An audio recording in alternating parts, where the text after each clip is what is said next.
Hey folks, it's your buddy Mike Messier, just leaving the movie theater. Just saw a horror film, horror, kind of a tough word to say, stop motion. If you're a horror fan, I don't think you'd want to miss this one. I think this is a good one. If you're not a horror fan, if you don't like gruesome stuff or vicious things or scary things, best to stay away. About 60 to 70% of the movie, I would have said that non-horror fans that get queasy with gruesome stuff or body manipulations and blood and things like that could probably still go see this movie, because it was more of a psychological horror for maybe 60 to 70% of the thing. But then, lo and behold, or behold and lo, how come behold always comes after lo? Why can't we have behold go first once in a while? But lo and behold, or behold and lo, just trying to get a beverage. My throat, my throat got very dry towards the end of the movie, and then at a very dramatic point I wanted to just start coughing, but there was other people in the theater. I didn't want to ruin their good time, so I held my coughing to a minimum.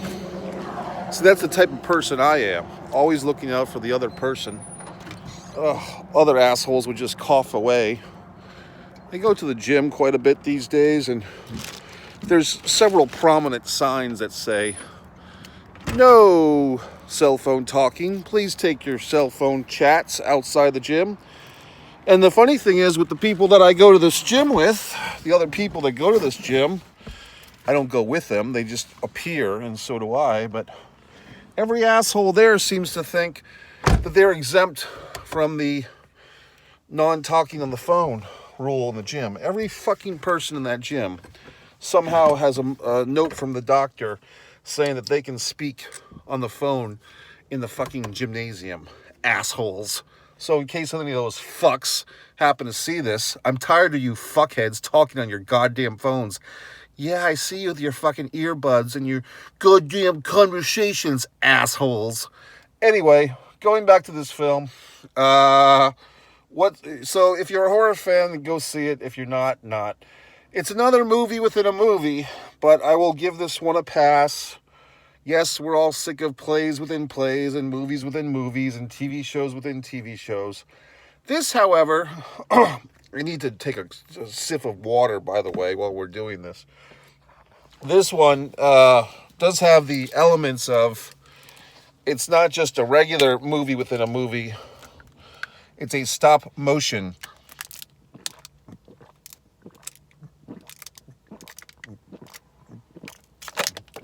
So goddamn thirsty.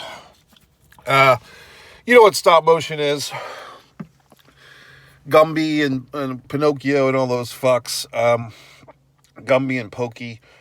When you take an image, you take a photograph. I'm sure all these wonderful things are going to go the way of the dinosaurs because of AI and so forth. But we have this well-known, masterful lady stop motion woman, who has gotten older and she can no longer move her hands, so she's enlisted or even enslaved her daughter to be her hands to move the stuff for her.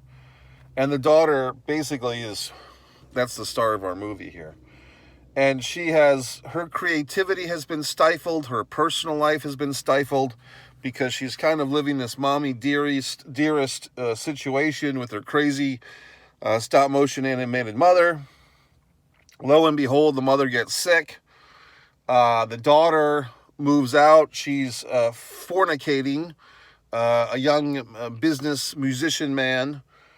And he sets her up in this loft that has some involvement from his sister, who will come into effect later. And the young woman is starting to, because her mother gets hospitalized, her mother has to go to the hospital, and the daughter now starts to finish her mother's final work about a cyclops, but she's interrupted with a knocking on the door of this little girl who basically says, this story stinks, let's do a different story. And our, main character's like, well, what story? And the little girl starts rattling off this scary little fairy tale of a... Jesus, I thought someone was coming to get me. Starts rattling off this scary little fairy tale type of deal with the Ashman and all this shit. And lo and behold, and lo, suddenly this little girl is calling the shots. Now, folks, guess what? There was some things in this movie, spoilers, that I predicted were coming. I knew that as soon as I saw Bobby Boyfriend, he's going to fucking die.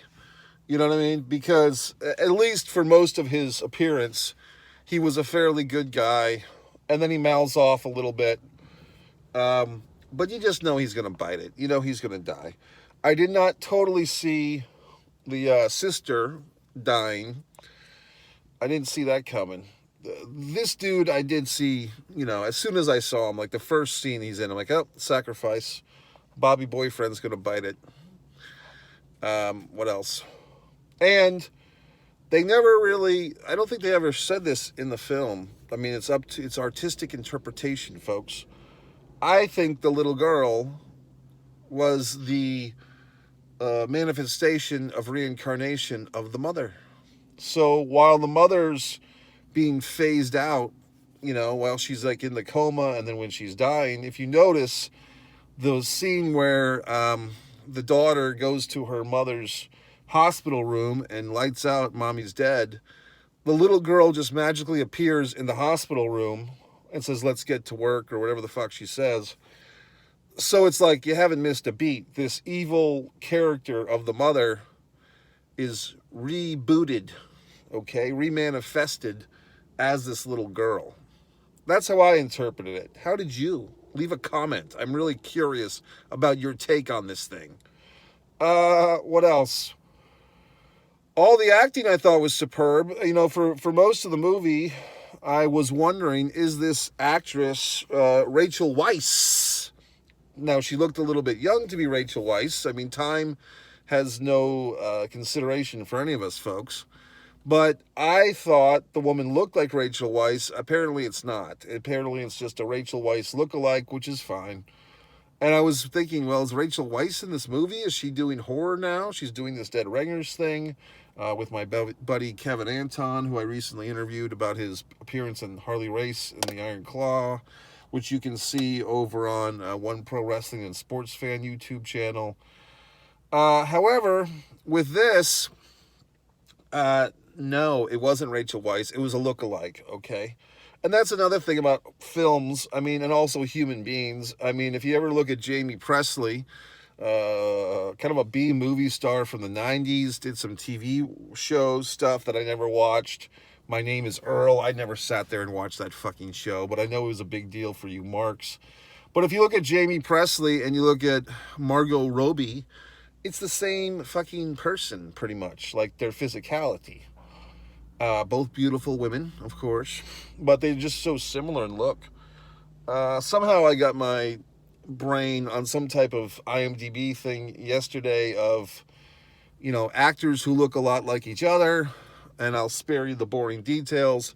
But if you look at IMDb and so forth and so on, and you can see all that shit. In my own life, I think I was on the Disney thing, the Disney app, and I found some documentary. This was kind of interesting, fine folks. A documentary about, they used to have these restaurants in New York City where you'd put a fucking nickel in to basically a vending machine, and you'd get a sandwich or you'd get a cup of tea. The automatics or the autocrats or some such horse shit. Back in the 40s, back in the 50s, back in the 30s, it was the big rage. You'd go to these restaurants, you wouldn't exactly have a wait staff. You'd kind of sit yourself, you'd put your nickels and your dimes in these machines, and you get a fresh meal of sorts. Like, basically everything was a la carte. And, like everything else in this wonderful world, eventually it ran its course, kind of like a Blockbuster video, okay? For you kids, you can Google what that is. But these autocrats, whatever the fucks they were called, foodocrats, they were basically phased out. A big problem of them, no offense, is that the homeless people, the homeless population, or people down on their luck, hey brother, can you spare a dime? They started taking over these restaurants because there was no security and no wait staff to kick them out, okay?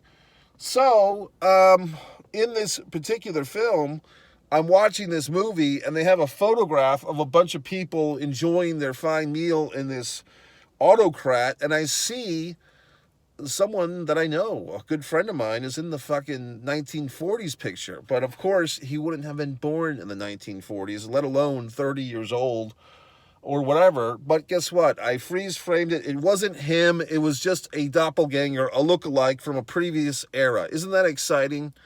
So anyway, going back to this, it's not Rachel Weisz. It's just some other actress that looks like her. The little girl in this, see, this is the thing with horror films. I will give a lot, just across the board with these major fucking horror films. And this was a Shudder film, which is a good company for horror. They seem to do a really good job with casting creepy kids. I mean, where do they get these children that are so goddamn creepy? I mean, most children are just, basic and annoying, or just annoyingly basic. But these kids in these horror films, you know what I mean? They're just creeps. And so this little girl, give her credit. She's really pretty scary in her own regard. I don't know how old she is, 12, 11. But, and I'm not saying in real life the actress is a weirdo. I'm just saying that she plays a good creepo. So, I mean, I give these horror films credit. Going back to The Omen and Damien and all these fucks, Red Rum and The fucking Shining and those twins. These horror people always seem to find these scary children, okay? The mother was okay. I mean, I got the point. The mother was controlling and manipulative and so forth. I mean, the best mother like that I've seen in any type of film or television remains the first season of The Sopranos. If you say it correctly, Sopranos or Sopranos. The Tony's mom was the all-time best. Unfortunately, the actress passed away after the first season was filmed. And in my humble opinion, the show was never the same, okay? Because the whole thing with The Sopranos was, it's supposed to be the dynamic of Tony Soprano, the mob killer. He's all fucked up because his mother is abusing him mentally, and then he goes to see the therapist. So that's like the dynamic. And then after the first season, that whole dynamic is thrown in the fucking everlasting toilet because the real life mother, the actress playing the mother, passed away. So then they had to get into Meadow and the fucking son, who was a stooge, and everybody else. My good pal Armengaro was on that show for a while. He did nice work on that. He was sharing that he's been memed. His death scene is a meme. Congratulations, Armin, on being memeified. What else? So this movie, I enjoyed it. I mean, I thought if you like horror, like I said, my big thing with horror is I kind of flinch, okay, to be honest, when it's like small joint manipulation, the slashing of ankles, stuff like that. Shoot somebody in the chest, gouge somebody's eyes out. I'm good with that. But when you start manipulating fingers and toes and ankles and so forth, I'm not. But so that's why this movie kind of picks up. If you're just a gore fucker, the movie does pick up towards the end. I guess there's only a slight body count in this thing of spoilers. I guess 3 or 4, depending on how you look at it. There are some artistic interpretations of this movie. I mean, there are scenes that you don't know if this is actually happening. Is this in the warped imagination of our lead central character? Is this a dream? What's going on? But that's fine. It all works. I mean, I think this movie's good. I mean, for horror, I like this type of horror where it's not just, blood and guts and Terrifier type crap, and here's the boogeyman, and he's going to kill the teenagers in the mall and all that horse shit. There's actually a unique story to this, and it's scary, and it's psychological. So, there you go, folks. I like this one. I mean, am I going to give it You know, like I'm becoming a lot tougher on my ratings. Since I started implementing this 5-star rating thing, I take my stars pretty seriously. I really think this is a great horror film. I don't know if I'm quite going to give it 4 stars, but I think it's way up there. It's like 3 3/4. It's up there. So I did enjoy it. I mean, by the time I make my little thumbnail graphic, I guess I'll have to decide. I guess, why am I not rushing to give it 4 out of 5?